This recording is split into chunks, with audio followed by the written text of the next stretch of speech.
بسم اللہ الرحمن الرحیم۔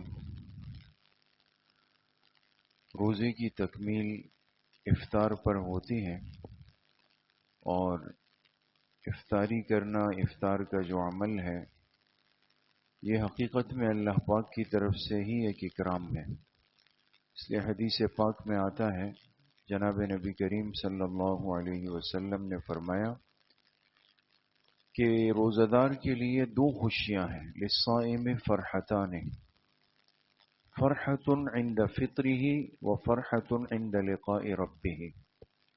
روزہ دار کے لیے ایک خوشی اس وقت ہوتی ہے جب یہ افطار کرتا ہے، اور واقعتاً یہ انسان خود محسوس کرتا ہے۔ ہر آدمی اپنے آپ کو دیکھ لے کہ جب روزہ مکمل ہوتا ہے اور افطار ہوتا ہے تو ایک قلبی خوشی ہوتی ہے انسان کو کہ اللہ پاک نے مجھے اس فرض عمل کی تکمیل کا موقع دے دیا۔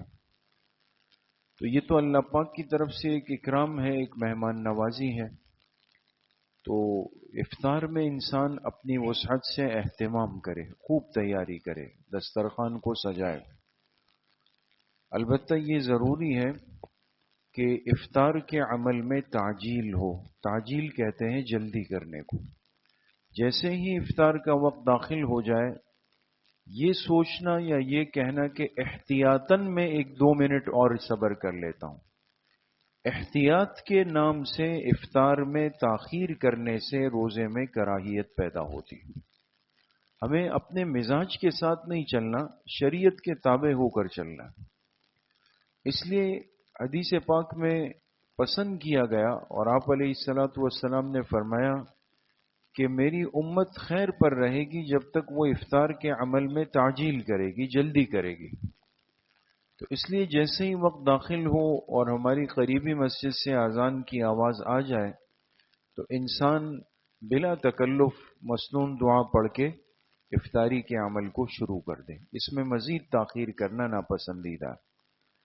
دوسرا مسئلہ یہ ہے کہ افطار میں بھی سنت یہ ہے کہ افطار کو انسان شروع کرے کھجور کھا کر، یا خشک کھجور، تر کھجور اگر نہ ملے تو فقہا نے لکھا کوئی بھی ایسی میٹھی چیز ہو، اور اگر وہ بھی نہ ہو تو سادہ پانی سے کر لے انسان۔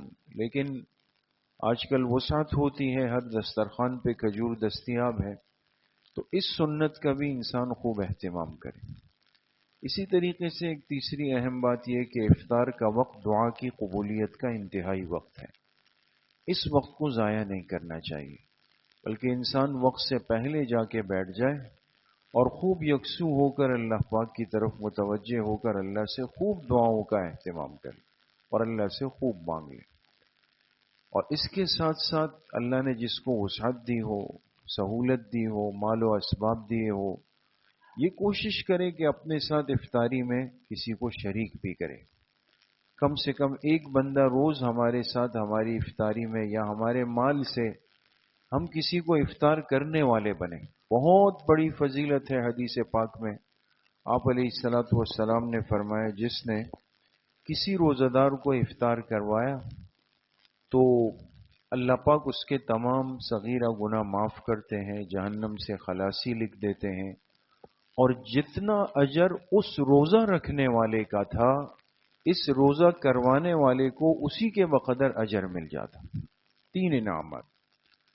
تو صحابہ نے عرض کی کہ اللہ کے رسول صلی اللہ علیہ وسلم، ہم میں سے ہر ایک اتنی وسعت نہیں رکھتا کہ وہ افطار کسی کو کروا سکے۔ آپ نے فرمایا جو کھجور کا ایک دانہ کھلا دے، یا دودھ کا ایک گھونٹ پلا دے، یا پانی کا ایک گھونٹ کسی کو پلا دے، اس کو بھی یہ تینوں فضیلتیں حاصل ہو جائیں۔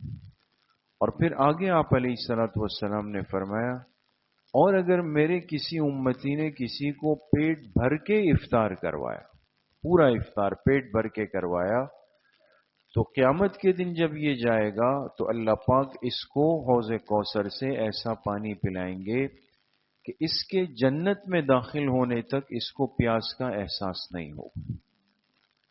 تو بھئی ہم سب چاہتے ہیں کہ اللہ پاک ہمیں یہ نعمت نصیب فرمائے۔ تو جسے اللہ نے وسعت دی ہو، سہولت دی ہو، آسانی دی ہو، وہ ضرور اپنے دوسرے مسلمان بھائی کو افطار کے اندر شریک کرے۔ اللہ پاک صحیح عمل کی توفیق نصیب فرمائے۔ الحمدللہ رب العالمین۔ الصلاة والسلام على سيدنا.